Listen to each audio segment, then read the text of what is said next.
நாயகம் ஸல்லல்லாஹு அலைஹி வஸல்லம் அவர்களை பொறுத்தவரை சொல்லொன்று செயலொன்றுமாக இருந்ததே கிடையாது. நபி அவர்கள் மக்களுக்கு எதை போதனை செய்கிறார்களோ அதையே தன்னுடைய வாழ்க்கையின் அடிப்படையில் செயல்படுத்தக்கூடியவர்களாக இருந்திருக்காங்க. நபிகள் நாயகம் ஸல்லல்லாஹு அலைஹி வஸல்லம் அவர்கள் சொல்லுங்கள் அல்லாஹ்வை அதிகமாக நினைவு கூறுங்கன்னு சொல்லிட்டு பள்ளிவாசல் பக்கமே வராம இருந்தாங்களான்னு பார்த்தா நிச்சயமா கிடையாது. அதிகமா பள்ளியில வந்து அல்லாஹ்வை வணங்கக்கூடியவர்களாக இருந்திருக்காங்க. இன்னைக்கு இருக்கக்கூடிய இளைஞர்கள் கிட்டயோ அல்லது குழந்தைகள் கிட்டயோ போய் நம்ம கேட்டோம்னா அவங்களுடைய ரோல் மாடல் யாருன்னு கேட்டா சினிமா ஆக்டர்ஸ் தான் சொல்லுவாங்க. அவங்களை பொறுத்த வரைக்கும் சினிமால பணக்காரரா இருப்பாங்க, ஏழைகளுக்கு தர்மம் செய்யக்கூடியவர்களாகவும் எல்லாரையுமே ஒற்றுமையா பார்க்கக்கூடியவர்களாக இருப்பாங்க. ஆனா சினிமால இருந்த மாதிரியே தன்னுடைய உண்மையான வாழ்க்கையில இருக்கிறாங்களான்னு பார்த்தா சினிமாக்கு அப்படியே மாற்றமா இருப்பாங்க. அப்ப அவங்கள நம்மளுடைய வாழ்க்கையின் ரோல் மாடலா எடுத்துக்கணுமா அல்லது நபிகள் நாயகம் ஸல்லல்லாஹு அலைஹி வஸல்லம் அவர்களை நம்மளுடைய வாழ்க்கையின் ரோல் மாடலா எடுத்துக்கணுமான்னு நம்ம ஒரு கணம் சிந்தித்து பார்க்க வேண்டும். அஸ்ஸலாமு அலைக்கும் வரஹ்மத்துல்லாஹி வபரகாத்துஹு. அல்லாஹ்வின் அருளால் இன்றைக்கு ஏராளமானோர் மார்க்க கல்வியை கற்கக்கூடியவர்களாக இருக்கிறார்கள்.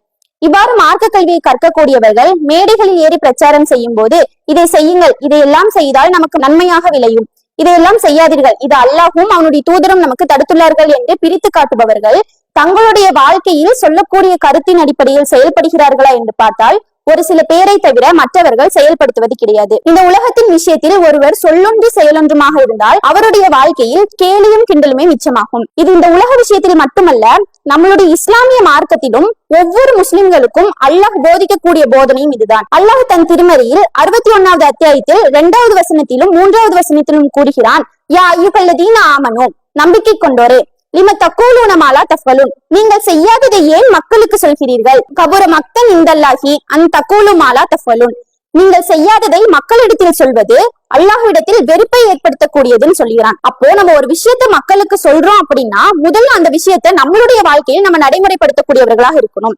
ஆனா இன்னைக்கு ஏராளமானோர் மார்க்க கல்வியை கற்றவர்கள் கூட சமூக வலைத்தளங்களில் மட்டுமே தங்களை இறையச்சவாதிகளாகவும் தொழுகையாளிகளாகவும் நோன்பாளிகளாகவும் காட்டிக்கொள்கிறார்கள்.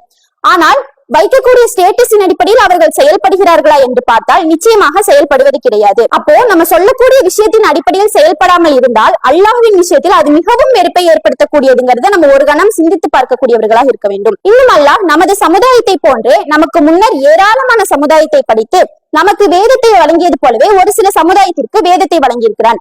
இப்படி தௌராத் வேதம் வழங்கப்பட்டவர்களை குறித்து அல்லாஹ் தன் திருமறையில் சொல்லும் போது கழுதைகளுக்கு ஒப்பானவர்கள் என்று சொல்லி காட்டுகிறான். 62வது அத்தியாயத்தில் 5வது வசனத்தில் கூறுகிறான், எவர் தௌராத் வேதம் சுமத்த பெற்ற பின்னர் அதன்படி நடக்கவில்லையோ, அதாவது வேதம் கிடைத்திருச்சு அதை படிக்கிறான் ஆனா அதன்படி நடைமுறைப்படுத்துவது கிடையாது, அவர்களுக்கு உதாரணமாவது ஏடுகளை சுமக்கக்கூடிய கழுதைகளுக்கு ஒப்பாகும். எச்சமூகத்தார் அல்லாஹ்வின் வசனங்களை பொய்ப்பிக்கிறார்களோ அவர்களுடைய உதாரணமாவது மிக கெட்ட உதாரணமாகும். அப்போ யார் யாருக்கு வேதம் கிடைத்து அந்த வேதத்தை படித்து அதை பிறருக்கு மட்டும் சொல்லிக்கொண்டு தங்களுடைய வாழ்க்கையில் அதை மறந்து வரக்கூடியவர்களுக்கு பொய் சுமக்கக்கூடிய கழுதைகளுக்கு ஒப்பாகும் சொல்லி காட்டுறான்.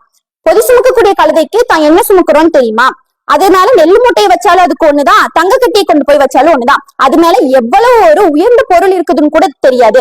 அது போலதான் கற்ற கல்வியை பிறருக்கு மட்டுமே சொல்லிக்கொண்டு தங்களுடைய வாழ்க்கையில் மறந்து வருவர்களுக்கு உதாரணமா அல்லாஹ் சொல்லி காட்டுறான். ஆனா இன்னைக்கு ஆலிமாக்கள் கூட, ஆலிமா பட்டம் வாங்கியவர்கள் கூட படிக்கக்கூடிய காலத்தில் மட்டுமே அதை நடைமுறைப்படுத்தக்கூடியவர்களாக இருக்கிறாங்க. உதாரணத்துக்கு தொழுகை எடுத்துக்கலாமே. இன்னைக்கு ஆலிமா படிக்கக்கூடியவர்கள் படிக்கக்கூடிய காலத்தில் மட்டுமே தவறாத தொழுகையை தொழக்கூடியவர்களாக இருக்கிறாங்க. ஒரு நாள் தொழுகையில ஒரு வேலையை மறந்துட்டாங்கன்னா ஐயோ நம்ம இது மறந்துட்டோமே, தொழுதிருக்கலாமே, ஃபஜ்ருக்கு எந்திரிச்சிருக்கலாமேன்னு சொல்லி வருத்தப்படுவாங்க.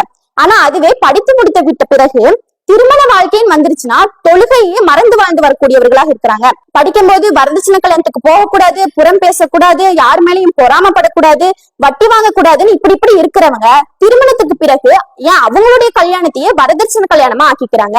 வீட்டுல ஏதாவது ஒரு கஷ்டம் வந்துருச்சுன்னா முதல்ல போய் வட்டி வாங்கிக்கோங்கன்னு சொல்லக்கூடியவர்களாக இருக்கிறாங்க.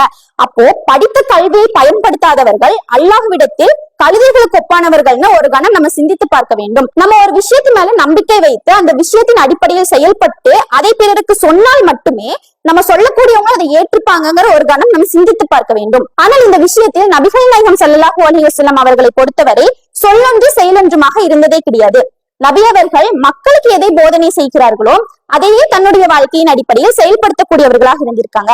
நபிகள் நாயகம் ஸல்லல்லாஹு அலைஹி வஸல்லம் அவர்கள் நமக்கு அதிகமாக சொன்னது தொழுகுங்கள், அல்லாஹ்வை அதிகமாக நினைவு கூறுங்கன்னு சொல்லிட்டு பள்ளிவாசல் பக்கமே வராம இருந்தாங்களான்னு பார்த்தா நிச்சயமா கிடையாது. அதிகமா பள்ளியில வந்து அல்லாஹ்வை வணங்கக்கூடியவர்களாக இருந்திருக்கிறாங்க. பிலால் ரலியல்லாஹு அன்ஹு அவர்கள் உங்களுக்கு தான் முன்பின் பாவங்கள் மன்னிக்கப்பட்டுருச்சு, பிறகு இப்படி தொழுகிறீங்கன்னு கேட்கக்கூடிய வகையில இரவு முழுவதுமே நின்று வணங்கக்கூடியவர்களாக இருந்திருக்காங்க. ஆனா இன்னைக்கு இருக்கக்கூடிய இளைஞர்கள் கிட்டயோ அல்லது குழந்தைகள் கிட்டயோ போய் நம்ம கேட்டோம்னா அவங்களுடைய ரோல் மாடல் யாருன்னு கேட்டா சினிமா ஆக்டர்ஸ் தான் சொல்லுவாங்க. ஏன்னா அவங்களை பொறுத்த வரைக்கும் சினிமால பணக்காரரா இருப்பாங்க. இருந்த போதிலும் ஏழைகளுக்கு தர்மம் செய்யக்கூடியவர்களாகவும் எல்லாரையுமே ஒற்றுமையா பார்க்கக்கூடியவர்களாக இருப்பாங்க. ஆனா சினிமால இருந்த மாதிரியே தன்னுடைய உண்மையான வாழ்க்கையில இருக்கிறாங்களான்னு பார்த்தா சினிமாக்கு அப்படியே மாற்றமா இருப்பாங்க. அப்ப அவங்கள நம்மளுடைய வாழ்க்கையின் ரோல் மாடலா எடுத்துக்கணுமா அல்லது நபிகள் நாயகம் ஸல்லல்லாஹு அலைஹி வஸல்லம் அவர்களை நம்மளுடைய வாழ்க்கையின் ரோல் மாடலா எடுத்துக்கணுமான்னு நம்ம ஒரு கணம் சிந்தித்து பார்க்க வேண்டும். இன்னும் நபிகள் நாயகம் ஸல்லல்லாஹு அலைஹி வஸல்லம் அவர்கள் வணக்க வழிபாடுகளில் மட்டுமே சொல்வதை செய்யாமல் சின்ன சின்ன விஷயங்கள்ல கூட மக்களுக்கு எதை சொல்கிறார்களோ அதையே தன்னுடைய வாழ்க்கையில் நடைமுறைப்படுத்தக்கூடியவர்களாக இருந்திருக்காங்க. தபுக் போரோட காலகட்டத்தின் போது வாகன பற்றாக்குறை ஏற்பட்டிருக்கு. அப்போ நம்ம இன்னைக்கு பயணிக்கிற மாதிரி காரோ பஸ்ஸோ அந்த மாதிரி கிடையாது. அவங்களுடைய காலத்துல அவங்களுடைய வாகனம் எல்லாமே ஒட்டகமாவும் குதிரையுமாவும் தான் இருந்துச்சு. அப்போ ஒரு ஒட்டகத்துல 3 பேர் போங்கன்னு ரசூலுல்லாஹ் தர்றாங்க. இன்னும் அதுல என்ன கவனிக்க வேண்டும்னா நபிகள் நாயகம் ஸல்லல்லாஹு அலைஹி வஸல்லம் அவர்கள் மக்களுக்கு எதை போதனை செய்கிறார்களோ அதையே தன்னுடைய வாழ்க்கையை நடைமுறைப்படுத்திருக்காங்க. அதாவது அவங்க எல்லாத்தையுமே ஒரு ஒட்டகத்துல 3 பேர் போங்கன்னு சொல்லிட்டோம், அப்ப நம்மளும் போகணும்னு சொல்லிட்டு நபிகள் நாயகம் ஸல்லல்லாஹு அலைஹி வஸல்லம் அவர்களும் அபூ லுபாபா ரலியல்லாஹு அன்ஹு அவர்களும் அலி ரலியல்லாஹு அன்ஹு அவர்களும் இவங்க 3 பேருமே ஒரு ஒட்டகத்துல போக வேண்டிய சூழ்நிலை ஏற்படுது. ஒரே நேரத்துல ஒரு ஒட்டகத்துல 3 பேர் போக முடியாத காரணத்தினால் ஒருவர் ஒட்டகத்தை கூட்டிக் கொண்டு போனா 2 பேர் உட்காந்து போற நிலை ஏற்படுது. அப்ப முதல் தடவை அபூ லுபாபா ரலியல்லாஹு அன்ஹு அவர்கள் கூட்டிக் கொண்டு போன பிறகு அலி ரலியல்லாஹு அன்ஹு அவங்க கூட்டிட்டு போறாங்க. இப்ப மூணாவதா நபிகள் நாயகம் ஸல்லல்லாஹு அலைஹி வஸல்லம் அவர்கள் தான் கூட்டிக் கொண்டு போனோம். அப்ப சரி நம்ம ஒட்டகத்தை கூட்டிட்டு போலாம் கீழே இறங்கும் போது இவங்க 2 பேரும் சொல்றாங்க, இல்ல அல்லாஹ்வின் தூதரே நீங்க அங்கேயே உட்காருங்க, நாங்க 2 பேருமே இந்த ஒட்டகத்தை கூட்டிட்டு போறோம்னு. இதுவே அந்த இடத்துல நம்மளோ அல்லது நம்மளோட ரோல் மாடல் சொல்லக்கூடிய ஹீரோக்களோ யாராவது இருந்தாங்கன்னா என்ன சொல்லிருப்பாங்க, நீ இதை சொல்லுவேன்னாப்பா நான் எதிர்பார்த்தேன்னு சொல்லிட்டு மனசுல அதை நினைச்சிட்டு இல்ல நான் வேணா இறங்கிக்கிறேன் நானும் கூட்டிட்டு வரேன்னு ஒரு பேச்சுக்கு மட்டுமே சொல்லக்கூடியவர்களா இருந்திருப்பாங்க.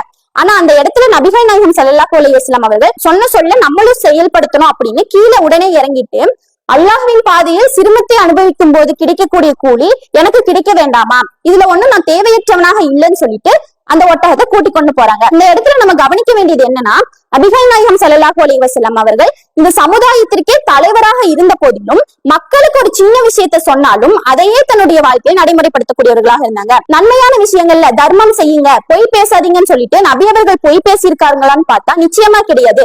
தன்னுடைய வாழ்க்கையில எந்த சூழ்நிலையும் பொய் பேசாதவர்களாகவே தான் இருந்திருக்காங்க.